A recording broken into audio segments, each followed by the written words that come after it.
Bertempat di Istana Merdeka Jakarta pada hari Senin 20 November 2023, Presiden Joko Widodo menerima anggota parlemen MIKTA, Meksiko, Indonesia, Korea Selatan, Turki, dan Australia bersama Ketua DPR RI Puan Maharani. Wakil Menteri Luar Negeri Pahala Mansuri yang hadir pada pertemuan tersebut menyampaikan salah satu agenda utama yaitu melakukan reformasi dari berbagai organisasi multilateral untuk bisa meningkatkan efektivitas dari organisasi-organisasi multilateral dalam hal menjaga perdamaian dunia. Iya, jadi ini merupakan keberlanjutan dari summit atau KTT MIKTA yang terselenggara baru-baru lalu di New Delhi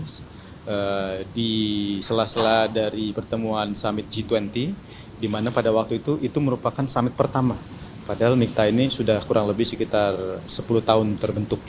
Nah, apa yang disampaikan oleh Bapak Presiden tadi adalah bahwa bagaimana MIKTA betul-betul sebagai organisasi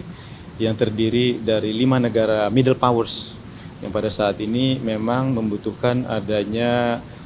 sebuah organisasi multilateral yang memang bisa menjembatani dengan adanya berbagai kondisi geopolitik dan juga geoekonomi yang semakin menunjukkan adanya berbagai perkembangan yang sangat dinamis pada saat ini. Kiranya organisasi MIKTA ini betul-betul akan bisa menjadi sebuah jembatan, khususnya kalau kita melihat bagaimana kita bisa menghentikan terjadinya kekerasan yang terjadi di Gaza,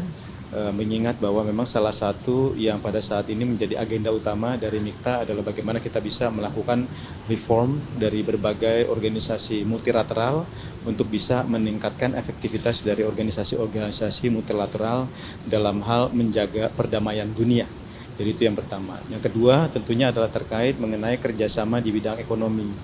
Dimana kalau kita lihat MIKTA sebagai organisasi yang terdiri dari berbagai negara middle powers yang sudah memiliki kekuatan ekonomi yang cukup besar, tentunya bagaimana kita bisa membangun adanya kerjasama yang lebih baik lagi, khususnya yang lebih inklusif, sambil juga kita melihat bagaimana berpihakan kepada negara-negara Global South untuk bisa membangun industri dalam hal membangun hilirisasi dari kekuatan-kekuatan ekonomi yang dimiliki. Dan ketiga, karena memang salah satu agenda yang memang menjadi sangat penting saat ini adalah terkait mengenai climate change atau perubahan iklim, bagaimana MIKTA bisa mendorong adanya climate action yang konkret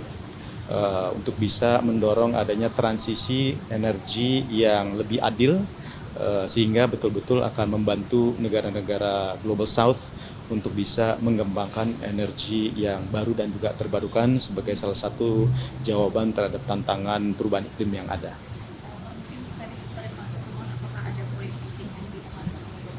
Ya, yang paling utama tentunya adalah terkait mengenai kondisi yang terjadi di Gaza, di mana Bapak Presiden menyampaikan harapan bahwa semua anggota MIKTA akan berupaya untuk pertama-tama tentunya menghentikan adanya kekerasan yang terjadi di Gaza. Kemudian yang kedua juga memastikan bahwa adanya bantuan yang cukup itu bisa masuk ke dalam area atau wilayah di Gaza, sehingga betul-betul masyarakat yang ada di sana itu bisa mendapatkan bantuan yang sesuai. Kemudian yang ketiga adanya menghentikan adanya peperangan yang ada di sana atau biasa dikenal sebagai ceasefire. Dan keempat tentunya bagaimana kita bisa memulai satu proses politik untuk bisa mencapai adanya solusi di Gaza sehingga dan juga di wilayah lain di Palestina untuk memastikan bahwa memang didapatkan solusi jangka panjang yang terkait dengan bagaimana negara Palestina bisa betul-betul bisa mendapatkan haknya sebagai sebuah negara.